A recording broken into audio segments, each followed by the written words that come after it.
morning mga ka-Berks. Ayan, magandang umaga sa lahat po. For today's video, tuturo ko po sa inyo ka-Berks kung paano ko to ginawa. Andito ako at hindi din ako sa likod. Okay? So mga kapwa ko creator natin dyan at sa mga ka-Berks natin na nagtatanong kung paano ko to ginawa, let me show you guys. Without any further ado, let's go!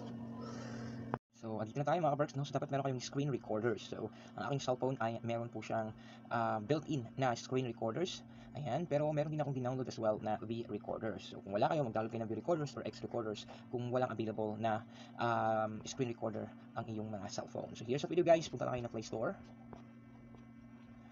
Ayan, punta kayo ng Play Store.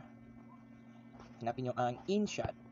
Ayan, yung iba gumagamit po ng CapCut, pwede yun. So kung hindi pa naka-install sa inyo ang InShot, i-install nyo na. Kung naka-install naman, i-open nyo na lang. Ayan, at pagpasok nyo po sa InShot, i-click nyo po yung video. Ayan, tapos i-click nyo yung new. O, di ba? Pag-click nyo yung new, makahanap kayo ng video na available sa inyo. For example, eto. Okay, and then pag nailagay nyo na yung first video nyo dyan, pwede tanggalin yung watermark. So tanggalin yung watermarks kung gusto nyo tanggalin. Kahit hindi kayo premium user ng InShot, matatanggal yan. And of course, after nyan, punta kayo sa baba, hanapin nyo yung PIP or PIP. Kung nakikita nyo, ito ang PIP, i-click nyo yan. And then hanap kayo ng isang video na i-double time ninyo.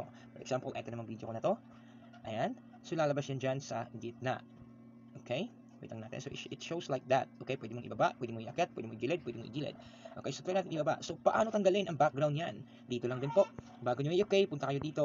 Ang i-click nyo po itong cut out. So click nyo yung cut out. Ayan, natanggal na ang video na nasa aking likod at aking mukha na lang at ang aking katawan ang natira. So ganoon lang po siya kasimple mga ka-Verks. Katapos niyan, i-okay mo lang. At Hi, ka-Berks, good evening. So we're here again at RVS Kitchenette. So yun mga ka-Berks, sana natutunan kayo sa video natin today. You do have a blessed Friday. See you on my live. Bye!